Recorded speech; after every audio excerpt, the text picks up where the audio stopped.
Islam masuk ana bumi Nuswantara, Islam masuk ana bumi Nuswantara bukan untuk mengubah jati dirine wong Nuswantara, bukan untuk mengubah budayane wong Jawa, nanging nggo nyempurnake ajaran-ajaran yang bersifat spiritual. Oh ngono ya.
Wala ing kafaratum inna anda bila syadid do tegese apa no ngene sapa sing seneng ngunjukake rasa syukur marang kurbaning Gusti fa insyaallah nikmat kang bakal tumeka. Oh nikmate Gusti bakal ditambah.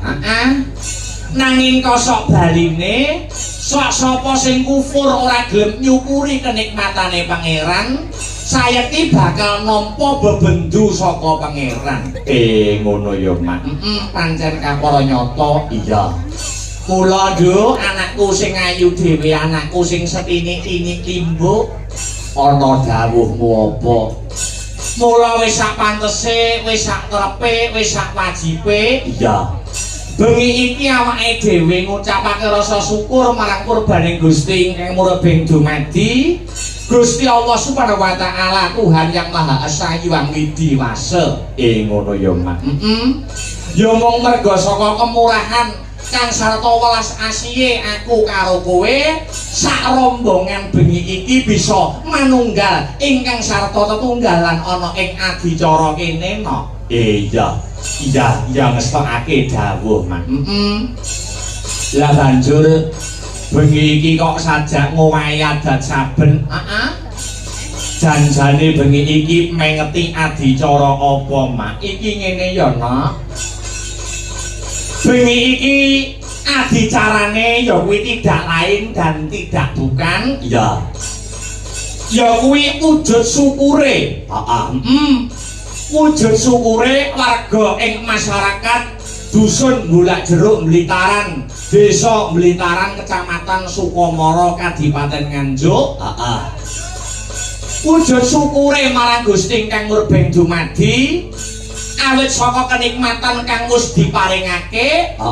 Syukur mau diwujudkan dalam bingkaian agenda rutin tiap tahun. Ngono. Wujud syukure dalam rangkaian adicara apa Mak? Wujud syukure ya kuwi dalam rangkaian adicara bersih dusun utawa nyadranan uga ana sing mastane sedekah bumi. Ngono ya Mak. Pancen bener kaya mangkono. Iya.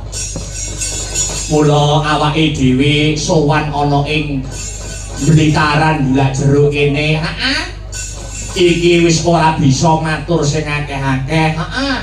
Ora bisa matur sing maneka warna. Bisane ya mung ngucapake kang sarta ngungkapake rasa panuwun ingkang tanpa pepindhan ya Mak. Pancen bener kaya mangkono no. Ngaturake panuwun ingkang tanpa pepindhan, terima kasih yang sangat banyak. Iya.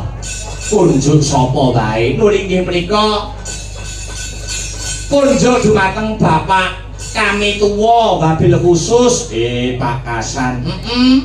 Sumrambahing para panitia dusun, kang sarta panitia-panitia yang sudah ikut andil terselenggaranya pagelaran wayang kulit pada malam hari ini dalam rangkaian adicara ya kuwi bersih dusun Bulak Jeruk Blitaran, Desa Blitaran, Kecamatan Sukomoro kene no. Ngono ya Mak. Pancen bener kaya mangkono. Iya. Wah, alhamdulillah. Alhamdulillah wa syukurillah sowan ana ing kene. Sowan ing kene Pak insyaallah lagi pisan jiki no. Lagi pisan iki. Sowan ing Blitaran ya perdana lagi bengi iki awake dhewe iso sowan nyambung tali silaturahmi, nyambung tali ning paseduluran karo warga masyarakat Bulak Jeruk. Ya kuwi warga masyarakat Blitaran kene. Iya, alhamdulillah. Senadyan awake dhewe lagi pisan jiki, senadyan awake dhewe sakanca Sanggar Seni Astabrata lagi sepisan sowan ana ing Bulak Jeruk Blitaran. Iya.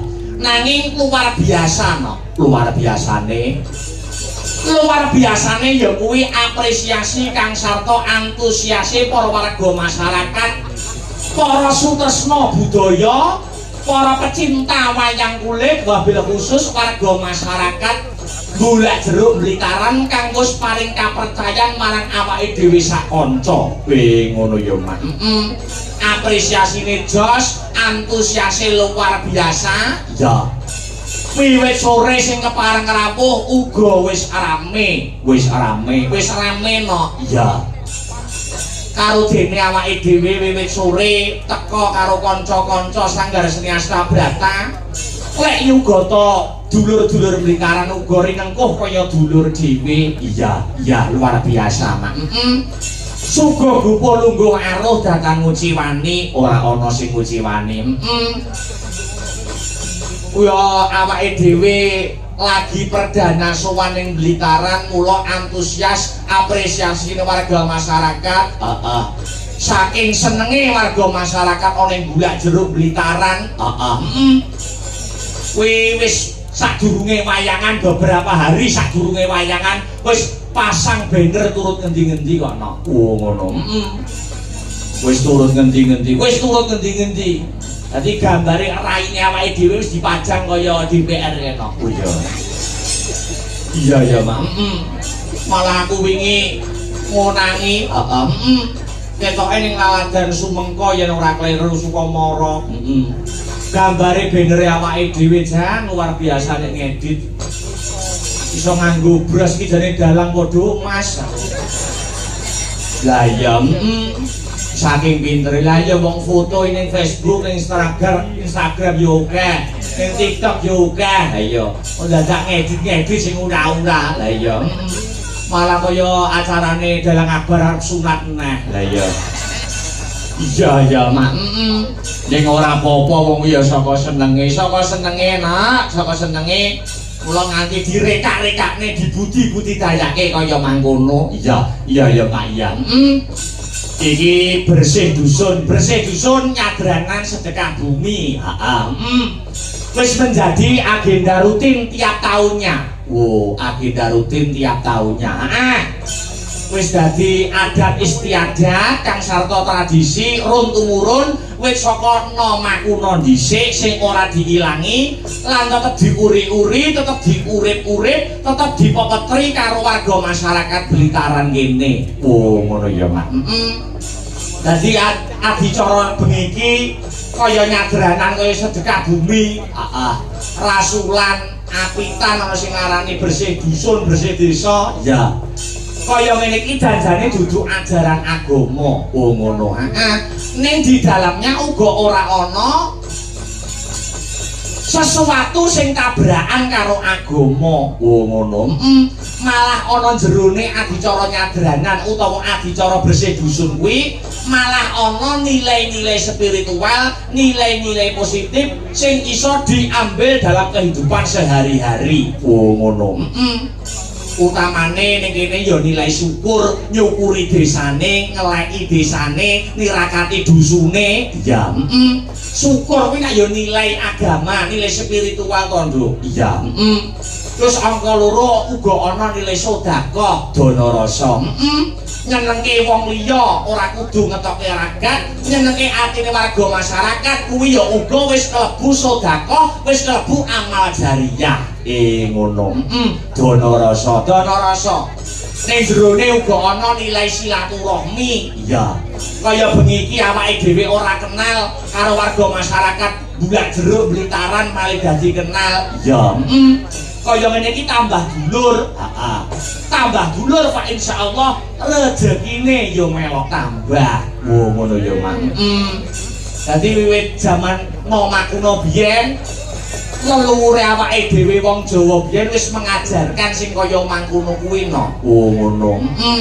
Peradapane wis tinggi. Ya.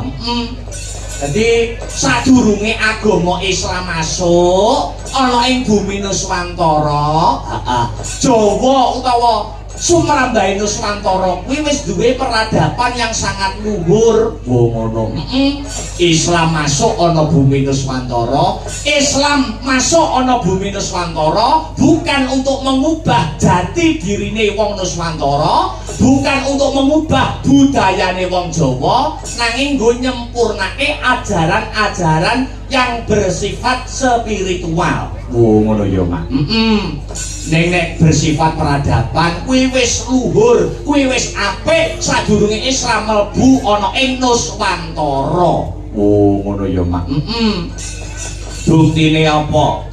Buktine apa nek Nuswantara kuwi peradapane sangat agung, peradapane sangat luhur. Buktine cetha ngeglo kang tanpa warana, catatan kuwi sudah membuktikan no. Ngono. Nabi Muhammad, Nabi awake dhewe kuwi lair. Upama diitung nganggo tahun Masehi, aku ora ngrenduk tahun Hijriah. Ya. Nabi Muhammad kuwi nek lair ning tahun Masehi kuwi laire tahun 500 Masehi. 500 Masehi. Upama diitung nganggo hitungan Masehi. Ya. Kamangka tahun Masehi tahun 400 Masehi kuwi ning Nuswantara wis ana kraton jenenge Kutai Kartanegara. Ngono ya, Mak. Kuwi dadi sadurunge Nabi Muhammad lahir kuwi Kutai Kartanegara. Nuswantara ki peradapane wis luhur. Iya ya, Mak. Iya ngesokake dawuh. Mula dadi aja kenggu, aja berbangga dengan budaya orang lain yang dadio tetep dadio wong Jawa. Oh ngono mak. Ana tetembungan Arab digarap, barat di rumah, Jawa tetep digawa. Iya mak iya ngestokake dawuhmu. Aku ora mandek-mandek anggonku ndedonga. Iya. Makili kanca-kanca saka sanggar seni Astabrata dongaku tansah banyu mili ngono. Dongane Biyung tansah banyu mili kanggo warga masyarakat ing Blitarang wabil khusus bulak jeruk ini ngono. Dongane muga-muga sak rampunge seluruh rangkaian adicara ya kuwi wujude adicara bersih dusun utawa nyadranan, dusun bulak jeruk utawa dusun Blitarang kene ing kedepane ing tembe mburine dadi dusun sing badatun thayyibatun barakun ghafur gemah ripah woh jinawi karta tata turaharja murah sandang kelawan pangan cina ketok ing kamulyan tinebena saka bencana alam. Amin amin amin amin ya rabbal alamin. Pancen sing dipuji kaya mangkono. Nduk piye? Iki sadurunge ngaturake bintang tamu Kang Sarta sadurunge ngaturake tetembangan ingkang maneka warna. Luwih dhisik dikendhoni swasanane ya no, dikendhoni swasanane. Iki kan Inarya Mukadimah utawa salam pambuka ana pamundutan lumantar penggemare awake dhewe yen ora kleru saka FMA fan militan Astabrata sing selalu setia mendukung lan dadi penggemare mengikuti awake dhewe sak kanca sanggar seni Astabrata kapan wae lan ning ngendi wae ngono ya Mas. Nyuwun apa kanggo salam pambuka ya kuwi karya Ki Sri Susilo Tengkleng Imbangono Katresnanku. Oh ngono. Kanggo salam pambuka Mukadimah ana ing siseng limbukan bengi iki. Ning luwih dhisik dibawani ya no. Oh ngono mak. Sing bawani karben sing ngalirani Mas Heru Linanta. Oh ya. Alon-alon makon kelakon gremet-gremet makon selamat sareh-sareh lakone pikuleh. Oh iya iya mak iya ngestokake dawuh. Kalau Mas dipun pinangkani lon-lonan Mas. Mangga. Duh jagat demobang tara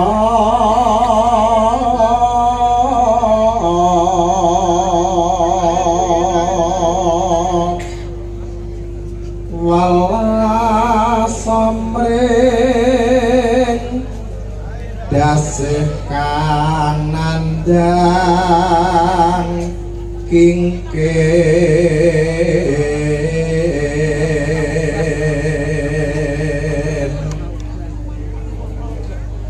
dinilargar wasa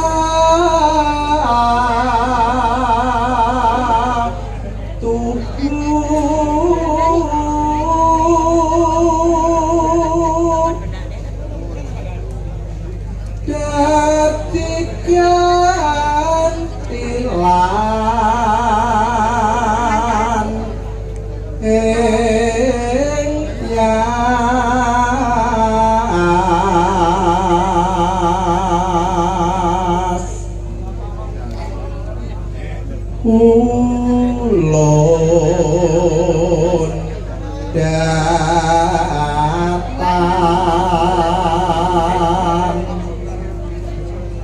pisah lagi gangsa rambut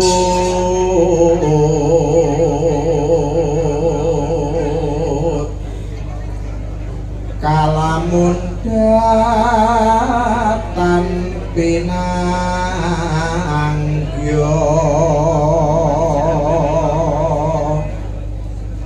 halu wong tumakeng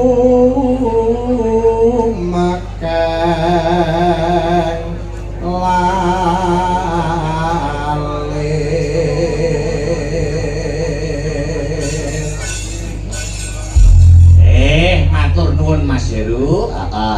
Ya, aku kepingin Mbak Yovika lu dhisik ngadeg ketoprakan kok.